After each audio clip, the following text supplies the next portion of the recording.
মা, তুমি চলে এসেছো? এ কি মা, তোমার হাত তো ফাঁকা। মা, তুমি খাবার আনোনি? আমার যে খুব খিদে পেয়েছে, সেই কখন থেকে না খেয়ে আছি। ভেবেছিলাম তুমি খাবার নিয়ে আসবে, কিন্তু তোমার হাতে তো দেখছি খাবারই নেই। টুনটুনের মুখে এসব কথা শুনে টুনির চোখের কোণে জল চলে আসে। কি করব বল মা, আজ আমি কোনো কাজ পাইনি, তাই রোজগারও হয়নি, তাই খালি হাতে ফিরেছি। তোর বাবা একজন সৎ মনের ভালো পাখি ছিলেন, তিনি শিক্ষক ছিলেন। শিক্ষকের বউ হয়ে তো আর ভিক্ষে করতে পারি না। তোর বাবা চলে গিয়ে তো আকাশের তারা হয়ে গেছেন, কিন্তু আমাদের অথই সাগরে যে ভাসিয়ে রেখে গেছেন। মা, তুমি আবার কাঁদছো? এভাবে কেঁদো না মা। মা, আমি আর খাবার চাইবো না মা, আমার খিদে চলে গেছে। আমি এক্ষুনি 3 গ্লাস জল খেয়ে নিচ্ছি, তাহলে আমার পেট পুরো ভরে যাবে মা। তাও তুমি কেঁদো না। আমার লক্ষ্মী মেয়ে, আয় মা, বুকে আয়। এরপর মা মেয়ে মিলে কান্না করে। টুনটুনের বাবা মারা যাওয়ার পরেই টুনির সংসারে অভাব দেখা দিয়েছে, তাই টুনি টুকটাক কোনো কাজ করে তার সংসার চালাতো। একদিন টুনি যখন কুলির কাজ করছিল, তখন হঠাৎই তার মাথা ঘুরে যায়, আর তার মাথায় রাখা বাক্সটা পায়ে পড়ে যায়। ও মা গো, মরে গেলাম গো, আমার পাটা বুঝি ভেঙেই গেল। টুনির পা থেকে রক্ত পড়ছিল। এদিকে টুনির অবস্থা দেখে সখী ভাইরা অনেক ঘাবড়ে যায়। আপনার পা থেকে তো রক্ত পড়ছে, এখনই রক্ত পড়া বন্ধ করতে হবে। আপনাকে আর আমার বাক্স নিয়ে যেতে হবে না, আমি অন্য কলি খুঁজে নিব। আপনি আপনার ঠিকানা বলুন, আমি আপনাকে আপনার বাসায় পৌঁছে দেই। এরপর সুখী পায়রা টুনির কাছে তার বাসার ঠিকানা নিয়ে বাসায় পৌঁছে দেয়। টুনটুন তো তার মায়ের অবস্থা দেখে ভীষণ ঘাবড়ে যায়। কি করে হলো হ্যাঁ মা, একটু সাবধানে কাজ করতে পারো না? ওহ, অনেকটা রক্ত পড়েছে, এক্ষুনি তোমার ক্ষতে ওষুধ লাগাতে হবে, রক্ত পড়া বন্ধ করতে হবে তো। এরপর টুনটুন কোনো রকমে তার মায়ের ক্ষততে কাপড় বেঁধে ডাক্তারের কাছে চলে যায়, আর ডাক্তার উল্লু পেঁচাকে বাড়িতে নিয়ে আসে। টুনটুন, আমি তোমার মায়ের পায়ে ব্যান্ডেজ করে দিয়েছি, এখন তোমার মায়ের বিশ্রামের প্রয়োজন। একটু খেয়াল রাখবে তোমার মা যেন বেশি হাঁটাচলা না করে, আর ঠিকঠাক এই ঔষধগুলো খাওয়াবে। তবে আমি চলি টুনটুন। এরপর পেঁচা চলে যায়। মা, এবার কি হবে মা? তুমি তো অসুস্থ, তোমার চিকিৎসার খরচ, সংসারের খরচ কি করে জোগাড় করবো আমি যে কিছুই বুঝতে পারছি না। অত ভাবিস না টুনটুন, শোন, আমার কাছে একটা মাটির ব্যাংক আছে। ওই ব্যাংকে আমি কিছু টাকা জমিয়েছিলাম তোর বিয়ের জন্য, আর তুই ওগুলো যদি খরচ করিস তাহলে ভালোভাবে 6-7 দিন চলবে। তুই কি করবি, কি করবি মা? মা, আমার মাথায় একটা বুদ্ধি এসেছে। তোমার কাছে যে টাকা আছে সেগুলো আমাকে দাও, বাজারে না গোলাপের চাহিদা অনেক। আমি ভেবেছি তোমার টাকাগুলো দিয়ে বেশ ভালো গোলাপ কিনে বাজারে বিক্রি করব। কেমন হবে মা? তুই গোলাপ বিক্রি করতে পারবি? হ্যাঁ মা, আমি ঠিক পারবো। এরপর টুনটুন মাটির ব্যাংকটা ভেঙে ফেলে আর কিছু টাকা পায়। এরপর টুনটুন সেই টাকাগুলো দিয়ে এক ঝুড়ি গোলাপ কিনে আনে। ফুল নেবে গো ফুল, টাটকা টাটকা সতেজ ফুল, একটা ফুল মাত্র 10 টাকা। ফুল নেবে গো ফুল। এই যে মেয়ে, তোমার নাম কি? আমার নাম টুনটুন। আপামনি, আপনার ফুল লাগবে? কি মিষ্টি করে কথা বলো তুমি। আচ্ছা, তুমি এত ছোট হয়ে স্কুলে না পড়ে ফুল বিক্রি করছো কেন? কি করবো আপামনি, মা তো অসুস্থ, তাই সংসার চালানোর জন্য ফুল বিক্রি করছি। তুমি সত্যি অনেক ভালো, তাই আমি তোমার সব ফুল কিনে নিচ্ছি। তুমি কি সব ফুল বিক্রি করবে? হ্যাঁ আপামনি, করব। আপনি সব ফুল নেন, তাহলে তো আমার ভালোই হবে। এরপর কাকলি অনেকগুলো টাকা টুনটুনকে দিয়ে তার সব ফুলগুলো নিয়ে সেখান থেকে চলে যায়। সত্যি আপামনি তো অনেক ভালো, অনেকগুলো টাকা পেলাম। এখন যাই, বড় ফুলের দোকানে গিয়ে কিছু ফুল কিনে আনি, তারপর আবার মায়ের জন্য ঔষধও কিনতে হবে। এরপর টুনটুন খুশি মনে সেই টাকাগুলো নিয়ে ফুলের দোকানে যায় আর এক ঝুড়ি ফুল নিয়ে যখন টাকা দেয়, এই যে মেয়ে, তুমি আমাকে এসব কি টাকা দিচ্ছ? হ্যাঁ, এই ছোট বয়সে জালিয়াতি করছো? কি হলো, চুপ করে আছো কেন? ফুলগুলো রেখে দাও, আর জাল টাকা নিয়ে এসে ফুল কিনতে এসেছো তুমি। কি বলছো কাকু, জাল টাকা মানে? এই টাকাগুলো তো একটা মহিলা দিয়ে চলে গেল। আমি তো এর আগে ওনাকে কখনো দেখিনি। আমার সব গোলাপ নিয়ে আমাকে এই টাকাগুলো দিয়েছে। তোমাকে ওই মহিলা ঠকিয়েছে টুনটুন, ওই মহিলা তোমার সাথে জালিয়াতি করেছে। তুমি ফুলগুলো রেখে যাও, আর এসব টাকাগুলো নদীতে ফেলে দিও, না হলে যে পুলিশ দেখলে তোমাকেই ধরে নিয়ে যাবে, বুঝেছো তুমি? এরপর টুনটুন টাকাগুলো নদীতে ফেলে দেয় আর কাঁদতে থাকে। এবার আমি কি করব? আমার শেষ সম্বলটুকু তো সব শেষ হয়ে গেল। মায়ের চিকিৎসাই বা করাবো কি করে, আর খাবারই বা জোগাড় করবো কি করে? টুনটুন এসব বলে অনেক কাঁদে। তখন নদী থেকে হঠাৎ এক সোনালী মাছ ভেসে ওঠে। আমি মাছের রানী, তোমার কান্না শুনে এখানে এলাম। আচ্ছা, কি হয়েছে তোমার? এরপর টুনটুন সবটা মাছকে বলে। সত্যি তোমার সাথে অনেক খারাপ হয়েছে, আমি তোমাকে সাহায্য করব। এরপর সোনালী মাছ জাদু করে একটা বীজ টুনটুনকে দেয়। এই বীজটা রোপণ করলে একটি কচু গাছ হবে, আর সেই গাছে ধরা থাকবে গোলাপ। আর সেই গাছে তুমি প্রতি পূর্ণিমা রাতে একটি করে সোনার গোলাপ পাবে। এ কথা বলে মাছ ডুবে যায়, আর টুনটুন খুশি মনে বাড়িতে চলে আসে আর বীজটা রোপণ করে। এরপর পরের দিন সকাল হতে টুনটুন দেখে সেখানে এক বিরাট কচু গাছ, আর সেই কচু গাছে অনেক সুন্দর গোলাপ ধরে আছে। আর এরপর সে গোলাপ ছিঁড়ে বাজারে বিক্রি করে আর ভালো টাকা রোজগার করে। আর মাছের কথা মতো সে প্রতি পূর্ণিমা রাতে একটি করে সোনার গোলাপ পেত, যা দিয়ে তার পুরো সংসার সুখে শান্তিতে কেটে যেত। রাজু, আমাদের মেয়ের গায়ের রং কালো হওয়ার জন্য তো ওকে কেউই বিয়ে করতে চায় না। তাছাড়া আমাদের তো আর অত টাকা পয়সা নেই যে টাকা পয়সা আর সোনা দানা দিয়ে আমরা আমাদের মেয়ের বিয়ে দেব। টুনির মা, দয়া করে তুমি আর কেঁদো না। আমাদের মেয়ের গায়ের রংটাই তো শুধুমাত্র একটু কালো, তাছাড়া তো আমাদের মেয়ে অনেক গুণবতী। এই দেখো, সারাদিন অন্যের বাসায় টিউশনি করিয়ে করিয়ে আমাদের সংসারটা কেমন চালাচ্ছে। আমাদের তো কোনো কিছুরই অভাব রাখছে না গো। তুমি দেখো, আমাদের মেয়ের কপালে সৃষ্টিকর্তা নিশ্চয়ই ভালো কিছুই রেখেছে। তোমার কথাই যেন সত্যি হয় গো টুনির বাবা।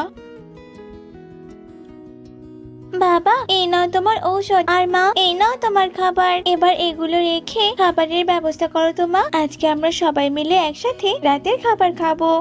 আচ্ছা ঠিক আছে রে মা, তুই হাত মুখ ধুয়ে আয়, আমি এক্ষুনি খাবার বাড়ছি। এরপর সবাই মিলে একসাথে রাতের খাবার খেয়ে ঘুমিয়ে পড়ে। এদিকে আবার দেখতে দেখতে সকাল হয়ে আসে, আর সকাল সকাল এক ঘটক মধ্যবিত্ত এক পাখিকে নিয়ে এসে টুনিদের বাড়িতে হাজির হয়। বলছে কি ঘটক মশাই, তা এত সকাল সকাল আমার বাড়িতে কি মনে করে? আসলে আমি এখানে এসেছি তোমার মেয়ের সঙ্গে এনার ছেলের বিয়ে দিতে। আপনি নিশ্চিন্তে আমার মেয়েকে আপনার ঘরে লক্ষ্মী করে নিয়ে যেতে পারেন। আমার মেয়েটা দেখতে শুধু একটু কালো, কিন্তু সে অনেক গুণবতী। আপনারা আমার মেয়েকে নিয়ে যান, আমি আমার মেয়ের জন্য অনেক টাকা আর গয়না দেব। টাকা আর গয়নার কথা শুনে রকির মনে অনেক লোভ হয়, আর নিজের ছেলের কোনো মতামত না নিয়েই দিন তারিখ ঠিক করে টুনির সঙ্গে বিয়ে দিয়ে দেয়। বাবা মা, তোমরা কিনা আমাকে এভাবে ঠকালে, অবশেষে তোমরা একটা কালো মেয়ের সঙ্গে আমার বিয়ে দিলে। কালো হয়েছে তো কি হয়েছে বাবা, মেয়েটা যে অনেক গুণবতী, আর তাছাড়া ওর বাবা যে আমাদের অনেক টাকা আর সোনা দানা দিয়েছে, এগুলো দিয়েছে আমরা অনেকদিন বসে বসে খেতে পারবো। তোমরা কিনা অর্থ সম্পদকে দেখলে, আমার মনের ইচ্ছে শক্তিকে দেখলে না। ঠিক আছে, তবে আমি আমার কালো বউকেই মেনে নিলাম, আর ওকে নিয়েই আমি অনেক সুখে থাকবো। এই বলে টোনা রাগ করে নিজের ঘরে চলে যায়। এদিকে দেখতে দেখতে রাত গড়িয়ে আসে আর রাত পেরিয়ে ভোর হয়ে আসে। এদিকে প্রতিবেশীরাও বউ দেখার জন্য হাজির হয়ে যায়। দেখি দেখি টোনা কেমন মেয়েকে বিয়ে করে নিয়ে এসেছে। এ মা, এ তো দেখছি পাতিলের কালি। এ কি টোনার মা, আমি তো ভেবেছিলাম তুমি তোমার ছেলের জন্য পূর্ণিমার চাঁদ নিয়ে আসবে, কিন্তু এখন তো দেখছি তুমি তোমার ছেলের জন্য অমাবস্যার টুকরো নিয়ে এসেছো। আর এই অমাবস্যাকে দেখতে হলে তোমার বাড়িতে ডাবল এলইডির বাল্ব লাগাতে হবে। আমার বউ হলো কালো হিরে, আর আমি তা নিয়েই সুখী, বুঝেছো? আমার তো মনে হয় তোমাদের কারোই তা নিয়ে কোনো সমস্যা নেই। বাবা, কি একটা মেয়েকে বিয়ে করে নিয়ে এসেছে, আর তার অহংকারে যেন পা মাটিতেই পড়ছে না। এই এই, চলো সবাই, এখানে আর এক মুহূর্তও নয়। সব পাখিরা রাগ করে সেখান থেকে চলে যায়, আর টোনাও চলে যায় দানা খুঁজতে। এভাবেই তাদের দিন কাটতে থাকে। এদিকে রকি আর রেনুর কাছে থাকা সব টাকা পয়সা সোনা দানা শেষ হয়ে যায়। এদিকে টুনি এসে রেনুকে বলে, মা, চৌথ ব্রত তো প্রায় এসেই গেল, আপনারা আমাকে কোনো কিছু কিনে দেবেন না মা? বিয়ের পর তো আমার এটাই প্রথম চৌথ ব্রত। ফকিরের বাচ্চার শখ দেখলে আর বাঁচি না। এই শোনো, তোমার বাবা মাকে বলে দিও ব্রত পালন করার জন্য আমাদের কাছে টাকা পাঠিয়ে দিতে। মা, আমার বাবা মা যে অনেক গরিব, আমার বিয়েতে টাকা পয়সা সোনা দানা দিতে তাদের অনেক ঋণ করতে হয়েছিল। তারা তো এখন অব্দি সেই ঋণ থেকে বের হতে পারছে না। তারা আবার আমাকে কি করে টাকা দেবে বলুন তো? এইসব ন্যাকা কান্না দেখে কোনো লাভ নেই। যতদিন না অব্দি তুমি কোনো টাকা আনতে পারছো, ততদিন অব্দি এই বাড়ির একটা দানাও তুমি মুখে দেবে না। মা, তুমি আবার এসব কি বলছো বলো তো? এই, তুই একদম চুপ কর। টুনিকে কি আর আমি এমনি এমনি এই বাড়িতে নিয়ে এসেছি নাকি? হ্যাঁ, ও টাকা পয়সা সোনা দানার জন্যই তো আমি ওকে এই বাড়িতে নিয়ে এসেছি। রেনু টোনা আর টুনির কোনো কথাই শোনে না। প্রতিনিয়তই তারা জোর জবরদস্তি করতে থাকে। এ দেখে তো টোনা ভীষণ রেগে যায়। টুনি, আমার কাছে তো কোনো জমানো টাকা পয়সা নেই, থাকলে সেটা আমি বাবা মাকে দিতাম। তবে আমার মাথায় একটা বুদ্ধি এসেছে গো, তুমি কি শুনবে? শুনবে আমার সেই বুদ্ধিটা? হ্যাঁ হ্যাঁ, বলো গো, আমি শুনবো। আরে আরে বাহ, বেশ ভালো বুদ্ধি তো। আচ্ছা আচ্ছা, ঠিক আছে টোনা, তবে তাই হবে। আমি তৈরি গো টোনা, এবার শুধু রাত গভীর হওয়া বাকি। চলো গো, আমরা এক্ষুনি বেরিয়ে পড়ি। হ্যাঁ হ্যাঁ, চলো তবে। টুনি, একটু দেখো তো আশেপাশে কেউ আছে কিনা। না না টোনা, কেউ যে নেই। চলো চলো, এই সুযোগে আমরা বাগানে ঢুকে পড়ি। টোনা আর জুনি পেঁপে চুরি করার জন্য কালুর বাগানে ঢুকে পড়ে, আর 2 বস্তা পেঁপে চুরি করে যেই না পালাতে যাবে, ঠিক অমনি কালু তাদেরকে ধরে ফেলে। আরে আরে, এ আমি কি দেখছি? পেঁপে চোর স্বামী বউ, তোদের কিনা এত বড় সাহস! তোরা দুজন কিনা আমার বাগান থেকে পেঁপে গুলো চুরি করছিস? আজ তো আমি তোদেরকে নাকানি চুবানি খাইয়েই ছাড়বো। এই এই, কে কোথায় আছো? তাড়াতাড়ি এসো এসো এসো, এই দেখে যাও, আমার বাগানে স্বামী বউ পেঁপে চোর, আমার বাগানে যে স্বামী বউ পেঁপে চোর ঢুকেছে। কালুর চিৎকার শুনে সবাই সেখানে চলে আসে। কি হয়েছে? এত চিৎকার আবার কেন করছিস বলতো? আরে আরে, দেখো দেখো সবাই, এরা স্বামী বউ মিলে আমার বাগানের পেঁপেগুলো চুরি করেছে। এদেরকে এক্ষুনি শাস্তি দেয়া হোক। আমাদের মারতে হলে আমাদের সঙ্গে আমাদের বাবা মাকেও মারতে হবে, কারণ আজ যে আমাদের বাবা মায়ের লোভের কারণে আমরা চুরি করতে বের হয়েছি।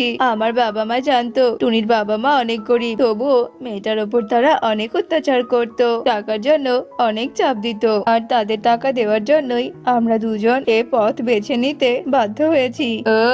আচ্ছা আচ্ছা, তাহলে তো এদের থেকে এদের বাবা মা বেশি অপরাধী, তাই ওদের বাবা মাকে ধরে আনা হোক। এরপর সবাই মিলে রেনু আর রকিকে ধরে নিয়ে আসে, আর তাদেরকে অনেক মারতে থাকে। ওরে বাবা, তোমরা আর আমাকে মেরো না, আমার যে অনেক ভুল হয়ে গেছে। ছেড়ে দাও ছেড়ে দাও, আমাকে ছেড়ে দাও। এতদিন পর্যন্ত টুনির বাবা মায়ের কাছ থেকে যে টাকাগুলো নিয়েছিলেন সব টাকা ফেরত দিন, ফেরত দিন বলছি, নইলে আপনাদের দুজনকে জেলের খানি টানতে হবে। না না, এমন কাজ করো না, তোমরা আমাদের দুজনকে সময় দাও, আমরা নির্দিষ্ট সময়ের মধ্যে সব টাকা ফেরত দিয়ে দেব। দয়া করে তবুও আমাদের আর মেরো না, আমরা কথা দিচ্ছি আমরা টুনিকে নিজের মেয়ের মতো আদর যত্ন করব, ছেড়ে দাও। রেনুর কথা বিশ্বাস করে সবাই তাদেরকে ছেড়ে দেয়, আর নির্দিষ্ট সময়ের মধ্যে রকি আর রেনু মিনুকে টাকা ফেরত দিয়ে দেয়, আর তারপর থেকে সবাই অনেক সুখেই দিন কাটাতে থাকে।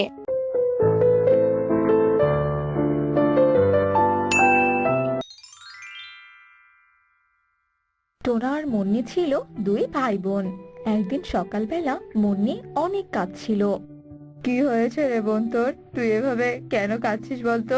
রান্নাঘরে কাজ করতে গিয়ে কিছু হয়েছে নাকি? দেখি তো, কোথায় ব্যথা পেয়েছিস? ব্যথা পাইনি রে দাদা, মায়ের জন্য আমার খুব কষ্ট হচ্ছে। আজ 1 সপ্তাহ হয়ে গেল, অথচ মা ফিরে এলো না। সেই জীবনে কাজ কাটতে গেল, মা যে আমাদের মাঝে আর ফিরলো না। আমি অনেক খুঁজেছি, তবুও তো আমরা মাকে পেলাম না। জানি না মা এখন কোথায় আছে। দাদা রে দাদা, মাকে ছাড়া থাকতে যে আমার একদম ভালো লাগে না। কাঁদিস না রে বোন, শান্ত হ। আমরা তো মাকে খুঁজছি, তাই না? যদি মা বেঁচে থাকে তাহলে আমরা মাকে ঠিক খুঁজে পেয়ে যাব রে। তুই সৃষ্টিকর্তার কাছে প্রার্থনা কর রে, যাতে মায়ের কোনো ক্ষতি না হয়। আর যদি মা থাকতো তাহলে আমাদের আর এত কষ্ট হতো না। মা, ও মা, তুমি কোথায় গো মা? আমাদের কাছে ফিরে এসো। মা গো, তোমার ছেলে মেয়ে যে তোমাকে ছাড়া নিঃস্ব। দাদা, ও দাদা, আমার যে আজ মাকে বড্ড মনে পড়ছে। লক্ষ্মী বোন আমার, দয়া করে কাঁদিস না। আমার মন বলছে মায়ের কিচ্ছু হয়নি। দেখবি মা আমাদের মাঝে আবার চলে আসবে। চল বোন চল, এখন আমরা খাবার খেয়ে নেই। আমাদের যে আবার বনে কাঠ কাটতে যেতে হবে। তুই কি সেটা ভুলে গিয়েছিস নাকি বলতো? আমি সেই কখনই হাত মুখ ধুয়ে এসেছি। যা বোন যা, খাবার নিয়ে আয়। এরপর মুন্নি খাবার নিয়ে আসে, আর দুই ভাই বোন খাবার খেয়ে কুড়াল নিয়ে বনে চলে যায়। আর ওরা হাঁটতে হাঁটতে বলতে থাকে, দাদা রে, আজ তো বনে কোনো মোটা গাছই দেখছি না, তাহলে আমরা কাটবো কি দাদা? বোন চল, আজকে আমরা বনের গভীরে কাঠ কাটতে যাব। যাবি? না না দাদা, আমি মায়ের কাছে শুনেছি বনের গভীরে নাকি অনেক হিংস্র প্রাণী থাকে। আমি যাব না ওইদিকে দাদা। আর শোন না, তোরও যাওয়ার কোনো দরকার নেই। আমি যে মাকে হারিয়েছি, এখন তোকে হারাতে চাই না দাদা। তোর যদি কখনো কোনো বিপদ হয় তাহলে আমাকে কে দেখবে বলতো দাদা? তুই ওদিকে যাস না দাদা। পাগলি বোন আমার, আমার কিচ্ছু হবে না রে। তাছাড়া তুই তো আছিস আমাকে রক্ষা করার জন্য। আমাদের বনে যে কোনো হিংস্র পশু নেই বোন। যে বনে হিংস্র পশু থাকে সেই বনে যে কোনো পাখি কাঠ কাটতে পারে না, আর বসবাসও করতে পারে না। এবার চল তো চল, আমাদের যে দেরি হয়ে যাচ্ছে। ওরা বনের গভীরের দিকে রওনা দেয়। দাদা, আমার যে বড্ড ভয় করছে দাদা। এখনো সময় আছে, চল চল আমরা ফিরে যাই। দেখ দাদা দেখ, চারদিকটা কেমন যেন নির্জন। আরে ভিতর ডিম, আমি তো আছি, ভয় পাস না তুই। এই তো এসেই গেছি প্রায়। আর একটু সামনে গেলে অনেক কাঠের গাছ দেখতে পারবি রে। ওরা বনের গভীরে যায় আর চারদিকে গাছ খুঁজতে থাকে। দাদা দাদা, ওই দেখ একটা মোটা গাছ। ওই গাছটা কাটলে অনেক কাঠ পাওয়া যাবে বল। চল দাদা চল, আজকে আমরা ওই গাছটাই কাটবো। ওরা যেই না গাছটার কাছে যেতে থাকে, অমনি গাছের সামনে থাকা একটা গর্তে দুই ভাই বোনই পড়ে যায়। টোনা আর মুন্নি গর্তের ভেতরে অন্য একটা রাজ্যে চলে যায়। দাদা, ও দাদা, এটা আমরা কোথায় চলে এলাম? আমার তো মনে হচ্ছে এটা একটা অন্য রাজ্য। ওরে বাবা রে, আমার যে খুব ভয় করছে। বোন রে, এবার তো আমারও খুব ভয় লাগছে। চল রে, এখান থেকে বের হওয়ার রাস্তা খুঁজে বের করি। ওপরে যে গর্ত দিয়ে এখানে পড়েছি, সেই গর্ত তো আর খুঁজে পাচ্ছি না। দাদা চল চল, এখানকার কাউকে খুঁজে বের করে তার কাছ থেকে আমরা রাস্তা বের করে নেই। ওরা দু ভাই বোন এদিক সেদিক তাকিয়ে সামনের দিকে চলতে থাকে। পুরো রাজ্যের এদিক থেকে ওদিকে খুঁজলাম, তবুও কিনা একটা পাখির দেখা পেলাম না। এমনকি একটা ঘর বাড়িও তো দেখতে পেলাম না। তাহলে কি এখানে কোনো পাখি থাকে না? এবার তবে আমরা এখান থেকে কি করে বের হবো বোন? দাদা দাদা, ওই দেখ সামনে কি যেন দেখা যাচ্ছে, একদম ঘর বাড়ির মতো। চল তো দাদা, আমরা কাছে গিয়ে দেখি। এরপর ওরা সামনে গিয়ে দেখে একটা পেঁয়াজের ঘর আর একটা রসুন বাড়ি। আরে আরে, আমি এটা কি দেখছি? পেঁয়াজ ঘর আর একটা রসুন বাড়ি? এমন অদ্ভুত ঘর বাড়ি তো আমি আগে কখনো দেখিনি। চল তো বোন, এই পেঁয়াজ ঘরটাতে ঢুকে দেখি কেউ আছে কিনা। দাদা রে, এখানে তো কেউ নেই। চল না দাদা, আমরা রসুন বাড়িতে গিয়ে দেখি, ওখানে হয়তো কেউ থাকবে। মুন্নি আর টোনা পেঁয়াজ ঘর থেকে রসুন বাড়িতে প্রবেশ করে। আরে আরে বোন, এখানেও তো দেখছি কেউ নেই। কত কষ্ট করে দুটো বাড়ি খুঁজে পেলাম, কিন্তু দুঃখের বিষয় এখানে কেউ নেই। হঠাৎই মুন্নির চোখ যায় রসুন বাড়িতে থাকা একটা রসুনের দিকে, যার চারদিক আলো দিয়ে ছড়িয়েছিল। দাদা দেখ, ওখানে একটা রসুন, আর রসুনের চারদিক থেকে কত আলো ছড়িয়ে পড়ছে। দাদা, ও দাদা, আমাকে ওই রসুনটা এনে দে না। রসুনটা যে আমার কাছে খুব ভালো লাগছে। এরপর টোনা বোনের কথা অনুযায়ী রসুনটার কাছে চলে যায়, আর যেই না টোনা রসুনটার শরীরে হাত দেয় অমনি দূরে ছিটকে পড়ে যায়। ওরে বাবা রে, কবরটা আমার ভেঙে গেল রে। বোন, বোন রে, এটা যে কোনো সাধারণ রসুন নয়। তুই এখান থেকে পালা, পালা বোন। আমাদের সাথে এসব কি হচ্ছে? ওরা দু ভাই বোন সেখান থেকে পালাতে যাবে, ঠিক তখনই রসুনটা কথা বলে ওঠে। ভয় পেও না তোমরা, আমি তোমাদের কোনো ক্ষতি করব না। আমাকে তোমরা এই রসুন থেকে মুক্ত করো, মুক্ত করো। কে তুমি, আর তুমি কথা বলছো কি করে? আমি একটা পরী। আমাকে একটা দুষ্ট তান্ত্রিক রসুন বানিয়ে এখানে বন্দি করে রেখেছে। আমাকে মুক্ত করো দয়া করে। তোমাকে আমরা মুক্ত করব, কিন্তু কি করে? আমরা তো কোনো জাদু জানি না। এই রসুন ঘরের পাশেই একটা পেঁয়াজ ঘর আছে, আর ওই পেঁয়াজ ঘরের সিন্ধুকে একটা সোনার কাঠি আছে। ওই সোনার কাঠি দিয়ে আমাকে স্পর্শ করলে আমি মুক্ত হয়ে যাব। দয়া করে আমাকে সাহায্য করো। দয়া করে তুমি শান্ত হও পরি, আমি এক্ষুনি যাচ্ছি ওই পেঁয়াজ ঘরে। এরপর টোনা পেঁয়াজ ঘর থেকে সেই সোনার কাঠিটা এনে রসুনের শরীরে ছোঁয়ায়, আর সাথে সাথেই রসুন থেকে একটা মিষ্টি পরি বেরিয়ে আসে। তোমাদের অনেক ধন্যবাদ আমাকে সাহায্য করার জন্য। আমি তোমাদের একটা উপহার দিতে চাই। আর বলো, তোমরা আমার কাছে কি চাও? দাদা, মাকে খুঁজে পাওয়ার এই একটা রাস্তা। এই পরী নিশ্চয়ই বলতে পারবে যে আমাদের মা কোথায় আছে। দাদা, তুই মায়ের কথা এই পরীকে জিজ্ঞেস কর। আসলে পরি, এক সপ্তাহ আগে আমাদের মা হারিয়ে গেছে। তুমি বলে দাও না পরি, আমাদের মা এখন কোথায় আছে? আমরা যে আমাদের মাকে চাই। তোমাদের মা এক সপ্তাহ আগে নদীতে জল খাওয়ার জন্য যায়, আর যাওয়ার সময় একটা তান্ত্রিক এসে তোমাদের মাকে ধরে নিয়ে যায়। তোমাদের মা এখন তান্ত্রিকের আস্থানায় আছে। ওই তান্ত্রিকের উদ্দেশ্য হলো কাল রাতে তোমাদের মাকে বলি দিয়ে ওর উদ্দেশ্য হাসিল করতে চায়। মা, মা এখনো বেঁচে আছে? পরি, ও পরি, তুমি আমাদের মাকে ফিরিয়ে এনে দাও, আর ওই তান্ত্রিককে কঠোর শাস্তি দাও, দয়া করো পরি। ওই তান্ত্রিক পাহাড়ের গুহায় আছে। আমি ওখানে যেতে পারবো না। একমাত্র তোমরা সাধারণ পাখি ওখানে যেতে পারবে, আর তোমরা তান্ত্রিককে ধ্বংস করতে পারবে। এই পেঁয়াজ ঘর আর রসুন বাড়ি দিয়ে আমি তোমাদেরকে অস্ত্র বানিয়ে দেব। চলো, তোমরা বাহিরে চলো। ওরা তিনজন বাহিরে আসে। পরি জাদু দিয়ে পেঁয়াজ খরা রসুন বাড়ি দিয়ে একটা অস্ত্র বানিয়ে দেয়। এই অস্ত্র দিয়ে তান্ত্রিককে আঘাত করতে পারলে তান্ত্রিক ধ্বংস হয়ে যাবে। চলো, আমি তোমাদেরকে তান্ত্রিকের আস্থানে নিয়ে যাচ্ছি। পরি জাদু করে ওই রাজ্য থেকে আস্তানায় চলে আসে। এরপর টোনা আর মুন্নিকে তান্ত্রিকের আস্তানার সামনে নিয়ে আসে। মায়ের শক্তির কারণে আমি এখানে প্রবেশ করতে পারবো না। তোমরা ভিতরে যাও, আমি এখানেই আছি। টোনা আর মুন্নি ভিতরে প্রবেশ করে।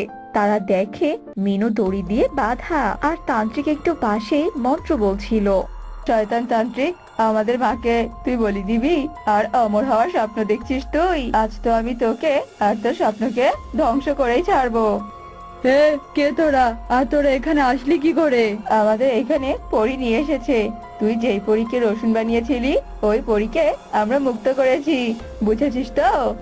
রসুন বাড়ি থেকে পরীকে মুক্ত করে তোরা ভুল করেছিস। আজকেই তোদের শেষ দিন। তান্ত্রিক ওদের মারার জন্য যেই না ওদের দিকে ধেয়ে আসে অমনি টোনা সে অস্ত্র দিয়ে তান্ত্রিককে আঘাত করে, আর তান্ত্রিক সাথে সাথেই ধ্বংস হয়ে যায়। এরপর টোনা আর মুন্নি ওদের মাকে মুক্ত করে বাহিরে নিয়ে আসে। পরি, তোমাকে অনেক ধন্যবাদ। তোমার জন্যই আজ আমরা আমাদের মাকে বাঁচাতে পেরেছি। তান্ত্রিককে ধ্বংস করার কাজটা আমার ছিল। আমার হয়ে তোমরা তান্ত্রিককে ধ্বংস করার জন্য তোমাদেরকে অনেক ধন্যবাদ। তোমাদের কোনো বিপদ হলে আমাকে স্মরণ করবে, কেমন? আমি চলে আসবো। এরপর পরি সেখান থেকে চলে যায়। এদিকে টোনার মুন্নি তাদের মা মিনুকে নিয়ে বাড়িতে ফিরে আসে।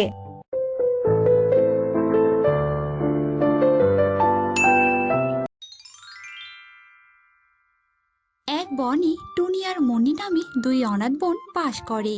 তাদের মা বাবা না থাকার কারণে তারা অনেক কষ্টে দিন পার করতে থাকে। বাড়িতে কে আছিস? একটু বাইরে আয় না, আমাকে একটু খাবার দিয়ে সাহায্য করবি? বড্ড ক্ষুধা পেয়েছে আমার। কেউ কি এই বাড়িতে নেই নাকি? কেউ কি আছিস এই বাড়িতে? আয় না রে একটু বাইরে। বুড়িমা গো, তুমি এমন একটা বাড়িতে এসেছো যেখানে তুমি কোনো সাহায্যই পাবে না। আমি যে বড্ড গরিব, কি খেতে দেবো তোমাকে বলো তো? টুনির এমন কথা শুনে বুড়িমা টুনির ভাঙা ঘরবাড়ির দিকে তাকায়। এরপর বুড়িমা বলতে থাকে, সত্যি রে বাছা, তুই তো অনেক গরিব আর তুই অসহায় অবস্থাতেও আছিস, আর আমি কিনা তোর কাছে এসেই খাবার চাইছি।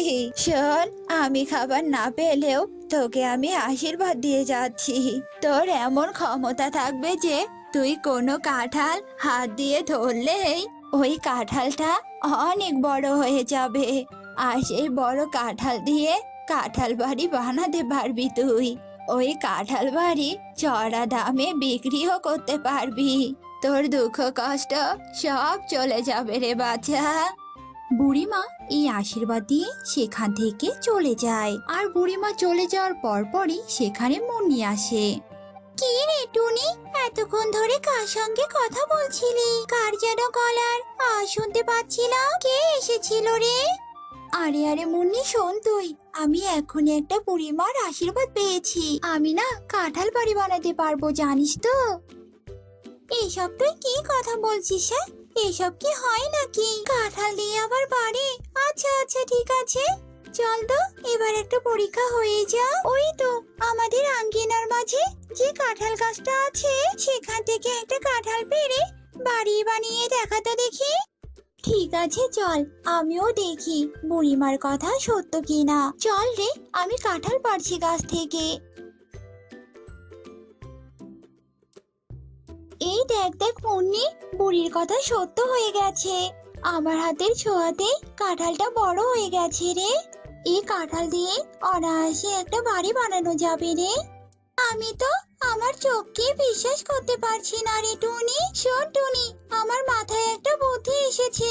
তুই বাড়িতে বসে একটার পর একটা বাড়ি বানাবি, আর আমি সেই বাড়ি বাজারে নিয়ে গিয়ে বিক্রি করব, আর আমাদের কোনো অভাব থাকবে না রে বোন। আচ্ছা আচ্ছা, ঠিক আছে, তাহলে আমি গাছ থেকে কাঁঠালগুলো পেড়ে আকারে বড় করতে থাকি আর বাড়ি বানাতে থাকি। এই কথা বলে টুনি গাছ থেকে কাঁঠাল পাড়তে থাকে আর বড় করে সেগুলো দিয়ে বাড়ি বানাতে থাকে। আর মুন্নি বাড়িগুলো বাজারে নিয়ে গিয়ে তা বিক্রি করতে থাকে। এভাবে বাড়ি বিক্রি করে টুনি মুন্নি বেশ ভালোভাবেই দিন যাচ্ছিল।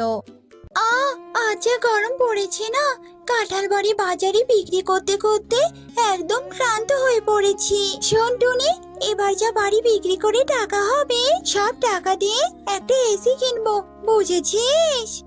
না না মুন্নি, এসি নয়, আমরা কয়েক ধরনের ছবি কিনবো। আর বাইরে এতটাও গরম নয়, একটু ঠান্ডা জল দিয়ে স্নান করে আয়, দেখবি গরম বেশি লাগছেই না। এসি কিনে অযথা টাকা নষ্ট করার কোনো দরকার নেই। কি, আমি এসি কিনতে চাইলাম আর তোর কাছে কিনা সেটা অযথা টাকা নষ্ট করা মনে হলো?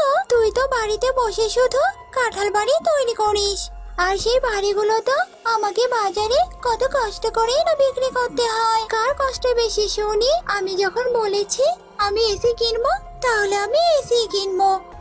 দেখ বোন, জেদ করিস না। কাঁঠাল বাড়ি বিক্রি করে আমরা যা টাকা পাবো সেটা দিয়ে আমরা যদি কোনো জমি কিনি তাহলে আমাদেরই লাভ হবে। আর শোন মুন্নি, তুই যদি জেদ করিস এসি কিনবি, তাহলে কিন্তু আমি কখনো কাঁঠাল বাড়ি বানাবোই না।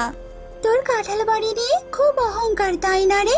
আমি এসি কিনবো জন্য তুই কাঁঠাল বাড়ি বানানো বন্ধ করে দিবি? তুই কি মনে করেছিস তোর দয়ে আমি বেঁচে আছি? যা যা, তোর সঙ্গে আমি আর থাকবোই না। আমি একা অন্য কাজ করব, আর তোর থেকেও বড়লোক হয়ে যাব। দেখ মুন্নি, তুই কিন্তু রাগের বশে ভুল সিদ্ধান্ত নিচ্ছিস। আমি ভালো কাজে টাকা খরচ করতে বলেছি, তুই আমাকে ভুল বুঝিস না। টুনির কোনো কথা না শুনে মুন্নি টুনি থেকে আলাদা হয়ে যায়। মুন্নি আলাদা করে ঘর তৈরি করে। টুনির থেকে তো আমি আলাদা হয়ে গেলাম, কিন্তু এবারে আমি কি করে খাবারের ব্যবস্থা করব? আমি তো কোনো কাজও করতে পারি না। খুব তো টুনিকে বলে এলাম যে ওর থেকেও বড়লোক হব, কিন্তু কি করে আমি টাকা রোজগার করব? এসব কথা বলে মুন্নি ভাবতে থাকে। আর ভাবতে ভাবতে হঠাৎ করে মুন্নি একটা উপায় পেয়ে যায়। মুন্নি খুশি হয়ে বলে, আরে আরে, পেয়েছি একটা উপায়। আচ্ছা, টুনি যে কাঁঠাল বাড়ি বানাতে বানাতে যে বাড়িগুলো নষ্ট হয়ে যেত, সেই নষ্ট করা বাড়িগুলো তো দূরে একটা ঝোপের ছাড়ে ফেলে দিয়ে আসতো।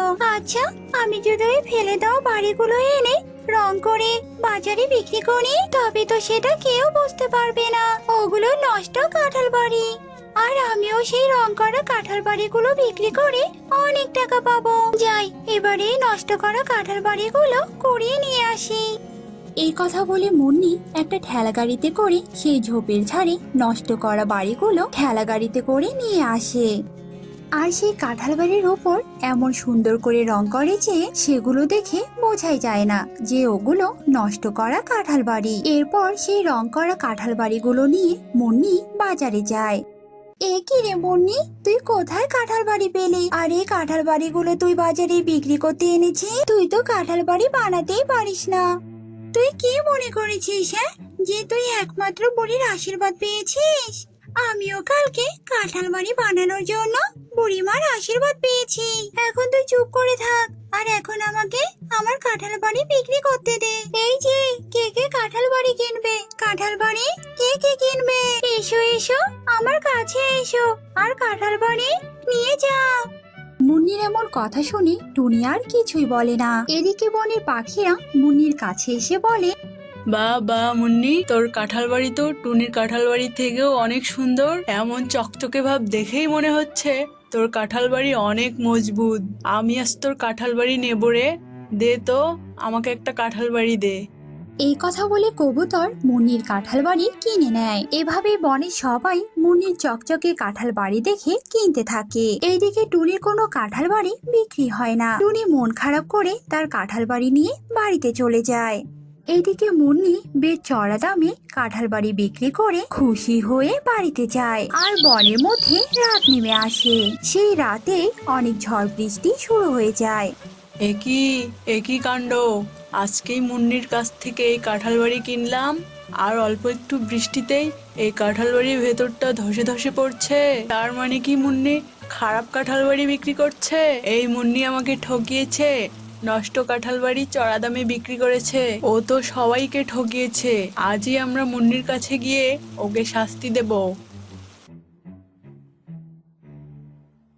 এই ঠকবাজ মুন্নি, বেরিয়ে আয় বলছি। নষ্ট কাঁঠাল বাড়ি রং করে আমার কাছে বিক্রি করেছিস, আজ তোকে মেরে ওই টাকা ফেরত নিব আমি। এ কি কবুতর, তুমি আমার বাড়িতে? কি হয়েছে? কি করেছি আমি? বাড়ি বয়ে এসে এভাবে চিৎকার কেন করছো? চোরের মায়ের আবার বড় গলা! তুই মিথ্যাবাদী। তুই নষ্ট কাঁঠাল বাড়ি রং করে বিক্রি করেছিস আমার কাছে। আজ তোকে মেরে সব ঠকবাজি বের করে দিব আমি। এই কথা বলে কবুতর মুন্নিকে মারার জন্য তেড়ে আসে। আর তখনই সেখানে টুনি চলে আসে। থামো কবুতর ভাই, থামো, মুন্নিকে মেরো না। আমি যে আড়াল থেকে সব কথা শুনেছি। মুন্নি খারাপ কাজ করেছে, তার হয়ে আমি তোমার কাছে ক্ষমা চাচ্ছি। তুমি ক্ষমা চাইলে কি হবে? আমার টাকাও গেল, কাঁঠাল বাড়িও গেল। এখন কোথায় থাকবো আমি, হ্যাঁ? তুমি কোনো চিন্তা করো না, তুমি বাড়িতে যাও, আর আমি তোমাকে কাঁঠাল বাড়ি দেব। যাও, এখন বাড়িতে ফিরে যাও। টুনির কথা শুনে কবুতর চলে যায়। আর মুন্নি কাঁদতে কাঁদতে টুনিকে বলে, টুনি রে, তুই আমাকে ক্ষমা করে দে রে টুনি। আমি মিথ্যের আশ্রয় নিয়ে বিপদে পড়ে গিয়েছিলাম। আমি আমার ভুল বুঝতে পেরেছি। আমি আর কখনো এমনটা করব না রে। তুই তোর ভুল বুঝতে পেরেছিস, আমি তাতেই খুশি। চল, এবার মান অভিমান ভুলে আমার সঙ্গে বাড়িতে চল। এভাবেই দুই বোন আবারও একসঙ্গে মিলে যায়। আর আগের মতোই কাঁঠাল বাড়ি তৈরি করে মিলেমিশে দিন কাটাতে থাকে।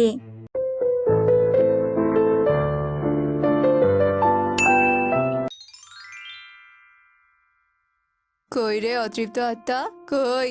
আমার সামনে আয়, আয় বলছি। এই তো তান্ত্রিক বাবা, আমি এসে গেছি। আপনি আমাকে যা বলবেন আমি তাই করব। হা হা হা হা হা। এই তো, যা যা, আমার জন্য একটা পাখির ছানা ধরে নিয়ে আয়। আমি ওকে এই নারকেল বাড়িতে পূর্ণিমার রাতে বলি দেব। হা হা হা হা হা। জি তান্ত্রিক বাবা, আমি আসছি।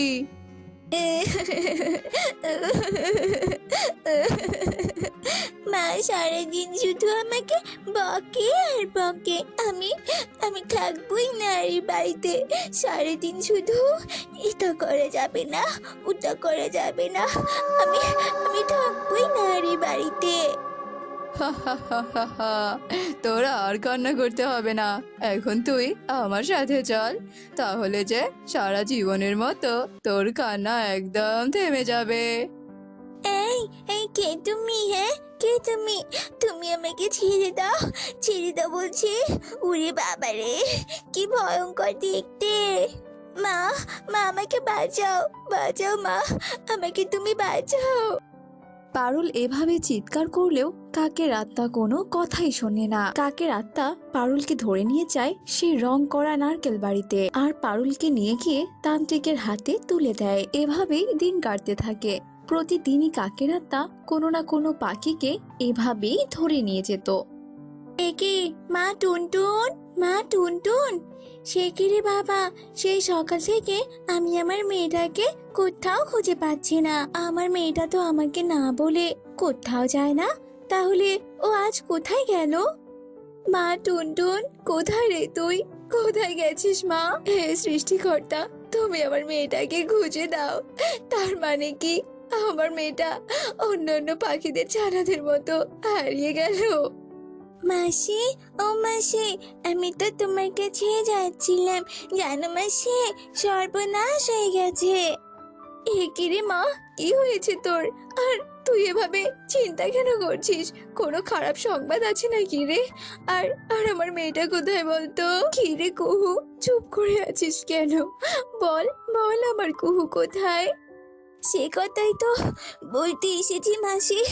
টুনটুনকে একটা কাকের আত্মা ধরে নিয়ে গেছে, আর আর বলেছে আমাদের সবাইকে ধরে নিয়ে যাবে। কোথায় ধরে নিয়ে যাবে জানো? ওই ওই রং করা নারকেল বাড়িতে। কি এত বড় কথা তুই আমাকে আগে কেন জানাসনি বলতো? এবার আমি সব বুঝতে পারছি। আমাদের জঙ্গলের পাখি জানারা কোথায় হারিয়ে যাচ্ছে। দেরি করলে চলবে না, জঙ্গলবাসীকে সবটা বলতে হবে।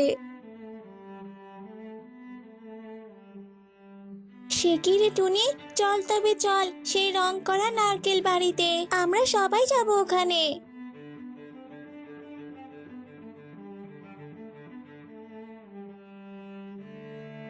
আহ, ও মাগো, এই রং করা নারকেল বাড়িতে তো ঢুকতেই পারছি না, মনে হয় মায়া জাদু করা আছে।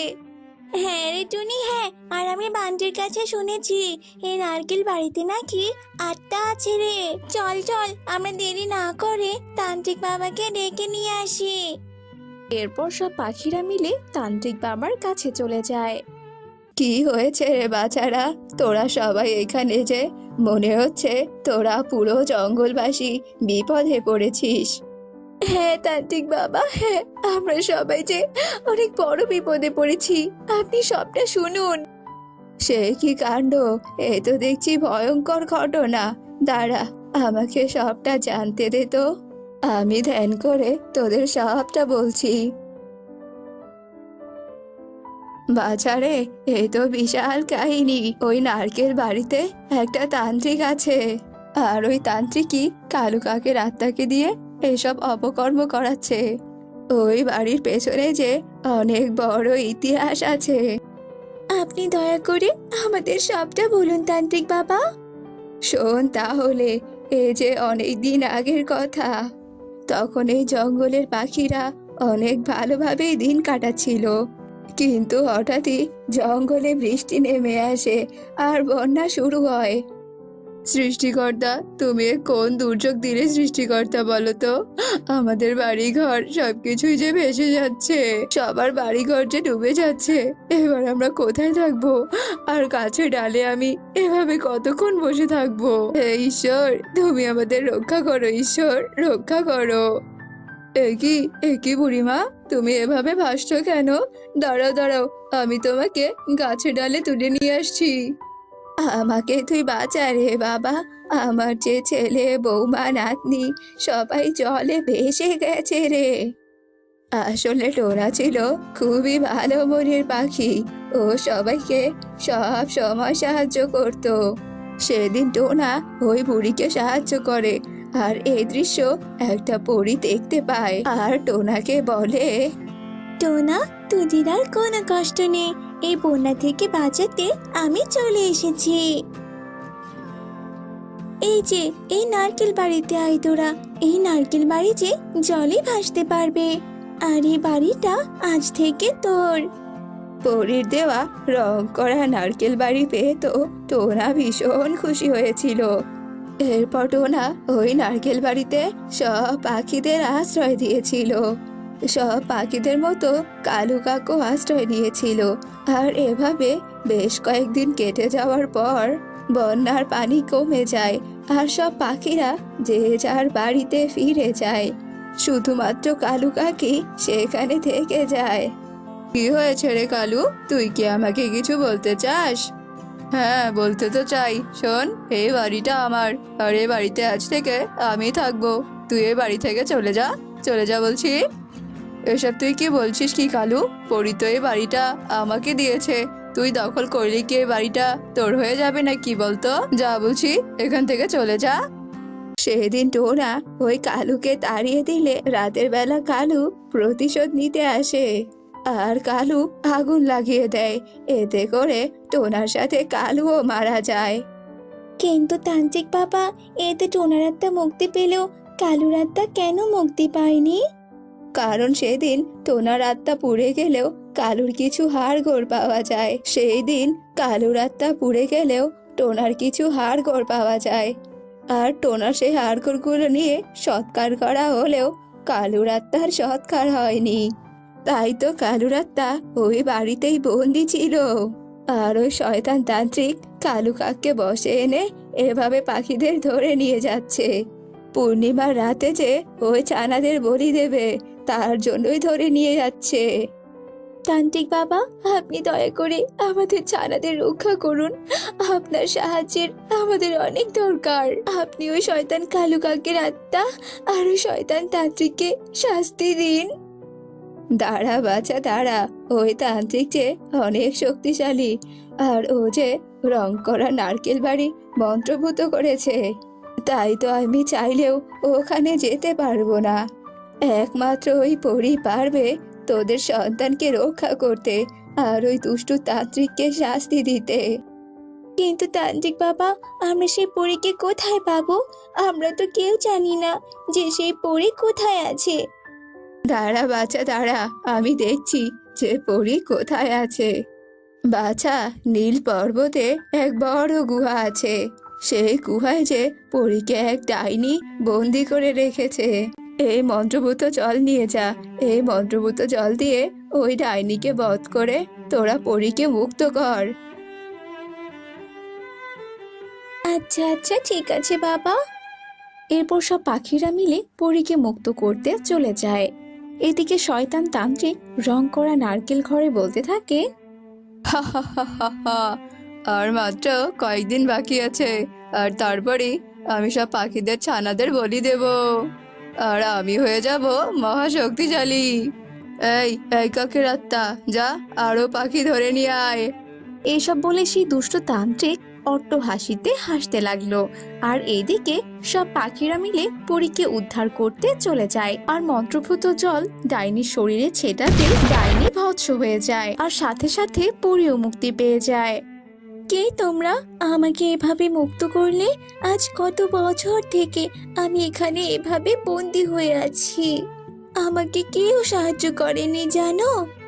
আসলে পরি, তোমার সাহায্যের অনেক দরকার আমাদের। আমাদের সন্তানরা যে অনেক বিপদে আছে গো।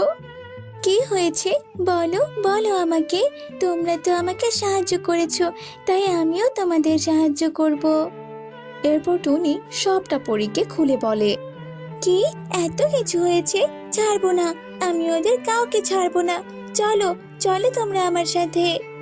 এরপর পরী সেই রং করা নারকেল বাড়িতে চলে যায় আর মন্ত্র বলে শয়তান তান্ত্রিক আর কালু কাকের আত্মাকে ধ্বংস করে দেয়। আর সঙ্গে সঙ্গে নারকেল বাড়ি অদৃশ্য হয়ে যায় আর সব পাখির ছানারাও মুক্তি পেয়ে যায়। এই তো আমার মেয়ে, তোমাকে অনেক ধন্যবাদ পরি, আমাদের ছানাদের বাঁচানোর জন্য।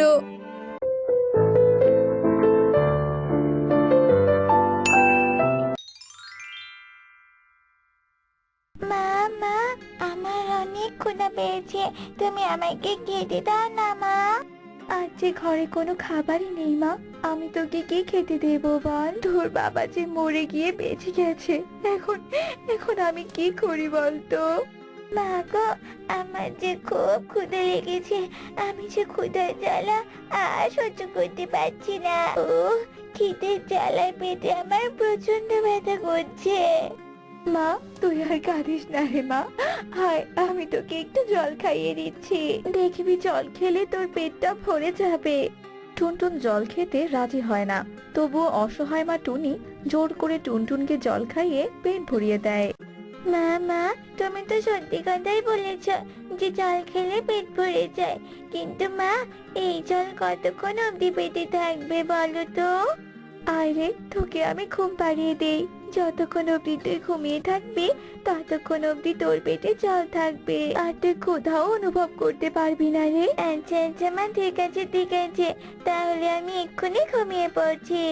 ছোট্ট অবুঝ মেয়ে টুকি মায়ের সান্ত্বনা পেয়ে ঘুমিয়ে যায়। এদিকে টুনি অবুঝ মেয়ের মুখের দিকে তাকিয়ে অঝরে কাঁদতে থাকে। কি করে আমি আমার এই অবুঝ মেয়েটার মুখে খাবার তুলে দেব? আমি তো করার মতো কোনো কাজও পাচ্ছি না। এভাবে দিন কাটতে থাকলে তো আমরা মা মেয়ে দুজনেই না খেতে পেয়ে মরে যাব। আমাকে ভাবতে হবে এখন কি করা যায়। হ্যাঁ হ্যাঁ, পেয়েছি। আমি তো আম দিয়ে খুব ভালো ঘর বানাতে পারি। আমি যদি আমার সেই প্রতিভাকে কাজে লাগাতে পারি আর যদি ঘর বানিয়ে বানিয়ে তা বিক্রি করতে পারি, তাহলে তো আমাদের আর কোনো অভাবই থাকবে না। টুনি এসব ভেবে আম ঘর বানানোর পরিকল্পনা চূড়ান্ত করে নেয়। এদিকে দেখতে দেখতে ভোর হয়ে যায়। টুনিও আম ঘর বানানোর কাজ শুরু করে দেয়। এরপর ঘর বানানো শেষে টুনি একটা ঠেলাতে করে সেই আম ঘরগুলো বিক্রি করতে নিয়ে যায়। ঘর নিন ঘর, সুন্দর সুন্দর আমের ঘর, পাকাপোক্ত ঘর, যার কিনা ঝড় বাতাসকে মোকাবেলা করার ক্ষমতা আছে। আসুন আসুন, নিয়ে যান নিয়ে যান। টুনির হাঁকডাক শুনে সবাই টুনির সামনে এসে ভিড় জমায়। আরে বাহ, এত সুন্দর কারুকার্য করা আমের ঘর! আমি তো আমার বয়সে এমন আমের ঘর কখনো দেখিনি। দে তো দেখি, দে একটা আমের ঘর আমাকে দে। এই নাও মাসিমা, আর নিশ্চিন্তে বাড়িতে চলে যাও, সামনে তো ঝড়ের দিন আসছে, তুমি কোনো ভয় ডর ছাড়াই এই আমের ঘরে থাকতে পারবে। আচ্ছা আচ্ছা বাছা, এই নে তোর টাকা।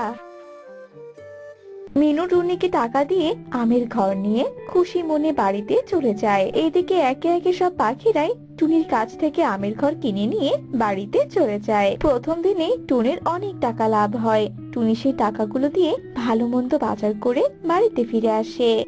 মা টুকি, আয়, তোকে আজকে মুরগির গোশত দিয়ে ভাত খাওয়াবো। তুমি সত্যি বলছো মা, সত্যি বলছো? আমি আজ পেট ভরে ভাত খেতে পারবো?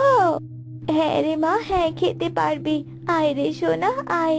এরপর মামে মিলে খুশি মনে রান্না বান্না করে সেই খাবারগুলো খেতে থাকে। এভাবেই দেখতে দেখতে কেটে যায় বেশ কিছুদিন। আর টুনিও তার আমের ঘর বানিয়ে বিক্রি করতে থাকে। এরপর একদিন টুনি তার আমের ঘর বানিয়ে সেগুলো রেখে নিজের ঘরে গিয়ে কাজ করছিল। এদিকে এক সাধারণ পরী আর এক রাক্ষসী পরী মিলে ঝগড়া করতে থাকে। রাক্ষসী পাখি, তুই সাধারণ পাখিদের ক্ষতি করার জন্য জঙ্গলে এসে কিন্তু অনেক বড় ভুল করেছিস। এখনো সময় আছে, তুই এখান থেকে চলে যা বলছি। তুই ভাবলি কি করে আমি এদেরকে ছেড়ে দিয়ে আমার রাজত্ব না করে চলে যাব? এদের সাথে কিছু করতে হলে আগে তোকে আমার সঙ্গে লড়াই করতে হবে। তোর মতো একটা সাধারণ পরীর সঙ্গে লড়াই করা আমার কোনো ব্যাপারই নয়, বুঝেছিস তুই? সাধারণ পরী আর রাক্ষসী পরী পাখিকুলকে নিয়ে একে অপরের সঙ্গে যুদ্ধে লিপ্ত হয়। তারা বেশ কিছুক্ষণ একে অপরের সঙ্গে লড়াই করতে থাকে। এক পর্যায়ে রাক্ষসী পরী হেরে যায় আর যুদ্ধক্ষেত্র থেকে পালিয়ে যায়। কি হলো রাক্ষসী পরী, এভাবে ভিতর মতো পালিয়ে গেলি কেন? সাহস থাকলে সামনে আয়, কথাটা তুই মনে রাখিস। আমি বেঁচে থাকতে তুই কিছুতেই পাখিদের কোনো ক্ষতি করতে পারবি না। পরী তার কথা শেষ করে পুরো জঙ্গলে মায়া বলাই দিতে থাকে। আর তখনই রাক্ষসী পরী বিশ্বাসঘাতকতা করে পরীকে পাশ থেকে আঘাত করে আর পরীর সঙ্গে সঙ্গেই মাটিতে পড়ে যায়। আমি এখন চলে যাচ্ছি, তবে আমি আবার ফিরে আসবো আর পুরো পাখিগুলোকে আমি আমার দাস বানাবো। রাক্ষসী পরী সেখান থেকে চলে যায় আর ভালো পরী মাটিতে লুটিয়ে পড়ে কাতরাতে থাকে। এদিকে টুনি তার আম ঘরের ঠেলা নিয়ে ওই পথ দিয়েই যাচ্ছিল। হঠাৎই টুনি পরীকে মাটিতে পড়ে থাকতে দেখে দৌড়ে তার কাছে আসে। একে কি পরী, তুমি এভাবে মাটিতে লুটিয়ে আছো কেন? কে কে তোমাকে আঘাত করলো? এরপর পরী টুনিকে সব ঘটনা খুলে বলে। আরে তুমি আমার সঙ্গে আমার বাড়িতে চলো, আমি তোমাকে সেবা করে সুস্থ করে তুলবো। টুনি পরীকে তার বাড়িতে নিয়ে যায় আর সেবা করে সুস্থ করে তোলে। এভাবেই দেখতে দেখতে বেশ কয়েকদিন কেটে যায় আর রাক্ষসী পরী আবারও জঙ্গলে ফিরে আসে। আমি হব একমাত্র শক্তিমান আর তোরা সকলেই হবি আমার দাস। রাক্ষসী পরী, তুই হয়তো ভুলে গিয়েছিস যে এখানে আমি বিদ্যমান, আর যতদিন আমি আছি তুই এই জঙ্গলের কোনো ক্ষতি করতে পারবি না। আমার আঘাত পেয়ে তোর তো দেখছি কোনো শিক্ষাই হয়নি, তাহলে তো তোকে আবারও আঘাত করতে হয়। রাক্ষসী পরী ভালো পরীর দিকে জাদুই আগুন ছুটতে থাকে আর ভালো পরীও তার জাদু প্রয়োগ করতে থাকে। বেশ কিছুক্ষণ এভাবে যুদ্ধ চলে। এরপর এক পর্যায়ে রাক্ষসী পরী আঘাত পায় আর সেখান থেকে পালিয়ে যায়। রাক্ষসী পরীকে পালাতে দেখে তো সবাই ভীষণ খুশি হয়ে যায়। এদিকে ভালো পরী টুনিকে বলে, টুনি, তুমি অনেক ভালো পাখি আর তুমি আমাকে অনেক সাহায্য করেছো, আর তার জন্য আমি তোমাকে কিছু উপহার দিতে চাই। টুনি, কি উপহার পরী বলো? এই নাও জাদুই জল। এই জল তুমি রোজ রোজ তোমার আম ঘরের উপর ছিটিয়ে দেবে আর তখনই তোমার আমের ঘর রঙিন আমের ঘর হবে, বুঝেছো? তারপর একা একাই একটা আম ঘর থেকে দ্বিগুণ আম ঘর হবে আর সেই রঙিন আম ঘরগুলো তুমি বাজারে বিক্রি করবে। এতে করে তোমার ভাগ্যের অনেক পরিবর্তন ঘটবে। তোমাকে অনেক ধন্যবাদ পরী। এরপর পরী সেখান থেকে অদৃশ্য হয়ে যায় আর টুনিও পরীর দেওয়া জল নিয়ে তার আম ঘরের কাছে চলে যায়। আর যেই না জলগুলো আম ঘরে ছিটিয়ে দেয়, অমনি সেই আম ঘরগুলো রঙিন আম ঘরে পরিণত হয়, তার সাথে সাথে দ্বিগুণও হয়ে যায়। এভাবে টুনি সেই রঙিন আম ঘরগুলো বিক্রি করতে থাকে আর দ্বিগুণ লাভবান হতে থাকে। দেখেছিস রে মা, আজকে আমরা রঙিন আম ঘরগুলো বিক্রি করে অনেক সুখেই দিন কাটাতে পারছি। হ্যাঁ হ্যাঁ মা, তুমি ঠিকই বলেছ, আমি তো তাই দেখছি। বলো।